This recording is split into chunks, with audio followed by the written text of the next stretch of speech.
Hello there. The elites will be looking on with horror as the Dutch fishermen join in with the EU-wide farmers' protests, and the elites will be asking themselves, how much further can this spread?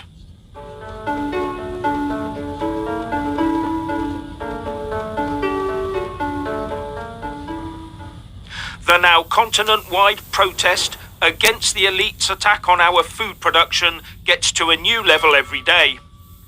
Even farmers in the usually placid UK are now beginning to stir. First the Welsh, and now we have farmers descending on Dover in their tractors. But get this, the Canadian farmers are also flexing their muscles. The elites in their WEF and UN ivory towers will be watching these developments with horror. Their dream of global communism is under direct threat. Not even the mobilization of Eurogend4 has been able to quell this uprising. Eurogend4, or the European Gendarmerie Force, is a European rapid reaction force made up of elements of several European police and gendarmerie forces. It is there to perform policing tasks within the scope of crisis management operations. In reality, the use of foreign police officers in an EU member state to quell the masses. The Eurogend4 motto is Lex Pacificat, meaning the law will bring peace. Well, they've made and enforced reams of net zero laws and other inclusivity laws that are turning ordinary people's lives into a miserable, expensive prison of hard labour. And looking at the reaction of the farmers, I wouldn't say those laws have brought peace. Would you? No. The law of itself does not bring peace. True justice does bring peace, but not the heavily biased application of rules that we see across Europe right now. So it shows you exactly what the EU thinks about the law, justice and peace, doesn't it? Sounds more like, we make the laws, so you shut up, little people, and obey every little one of our diktats, and all will then be peaceful. But they're now finding out that this top-down, globalist-driven dictatorial approach does not work. The people do not, appreciate it. And they are also finding out that there are more ordinary people out there than they can cope with. Let's take a look at where those protests are now swinging along. The Netherlands, Scotland, France, Germany, Poland, Lithuania, Romania, Belgium, Greece, Spain, Italy, Portugal, Ireland, Bulgaria, Switzerland, the UK, where farmers in Wales and England are mobilising. And outside of Europe, as I said, we now have Canada. How can the global establishment keep the lid on this lot? These farmers are the canary in the coal mine. They can see where all this globally driven net zero nonsense is going. They know what it will do to our food production and to the food security of our nation states. But are you also aware that farmers in two areas in the north of India, in Punjab and Haryana, are also protesting? They're looking for a minimum support price for their crops, with the Economic Times reporting that they're planning to descend on Delhi in their tractors on the 13th of February.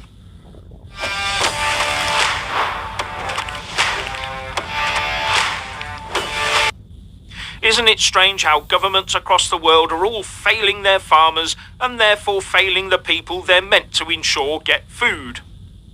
You would think there was some sort of global plan to crash the whole planet's agricultural system, wouldn't you?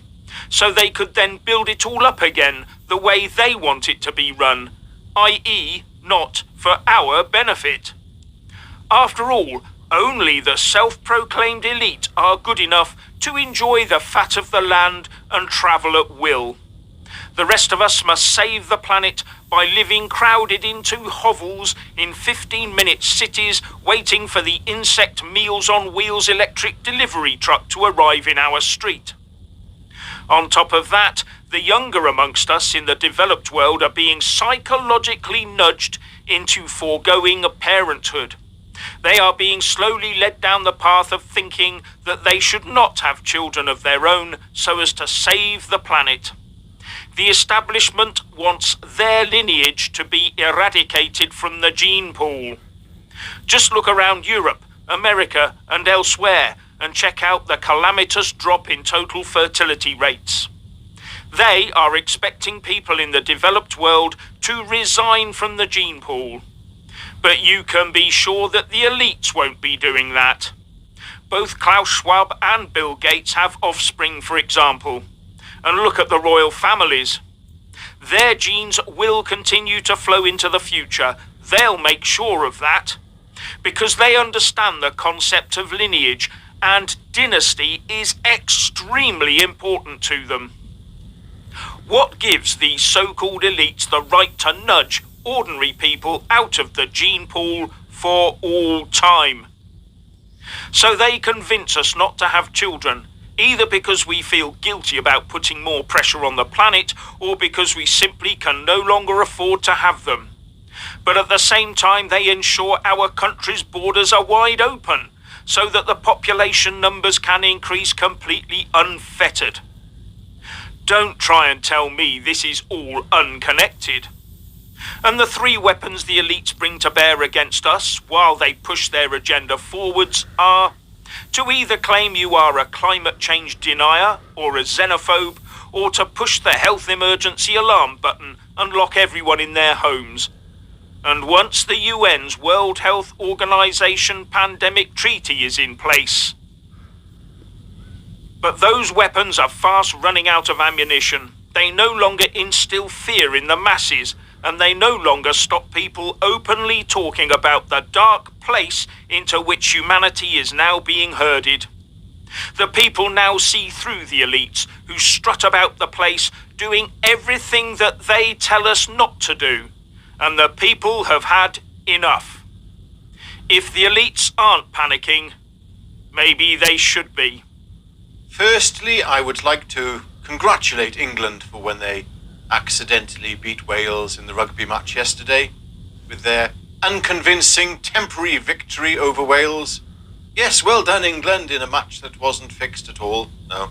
Anyway, this was the week that the European farmers' protest broke loose and made big brown stains in the pants of the globalists as the dissenting voices of farmers across EU member states.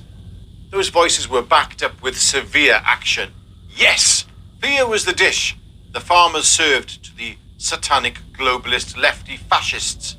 And it is a dish that may remain on the menu for some time.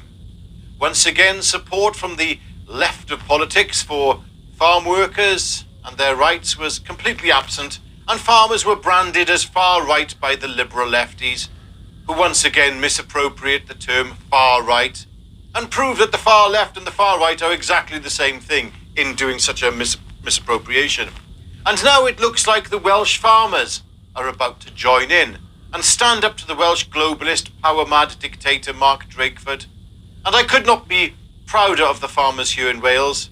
And I hope that the English farmers take note and they make a stand too, because real power lies in the hands of those that feed us and not in the scum in Westminster and in Brussels who take everything from us. We all need to throw our support behind the farmers' rebellion. And there needs to be a distinction drawn here between the large, wealthy landowners and most farmers who do a back-breaking job for relatively low profit with hideous hours worked. And now many are unable to continue to work the land due to financial pressures from government impositions. I wonder why they want to get rid of the farmers. Can you think of a reason? Yeah? Oh, okay. In the comment section below with that one. Look, don't get fooled into thinking that just because somebody owns a tractor, that they are rich. Many farmers put themselves into eye-watering debt to buy their farming equipment. Look, if we don't get behind the farmers, we will soon find livestock land and other forms of agricultural land as well sold to multinational corporations. Oh, and I'm sure then we will see a farmland nationalisation drive where livestock land and arable land will be repurposed and replaced with bug farms. And guess what you will be eating for the rest of your life? Don't trust the establishment. They want you sick and they want you dead. And they want the same for your children. Anyway, what do you Nelsons and Josephines think about what has been said in today's video?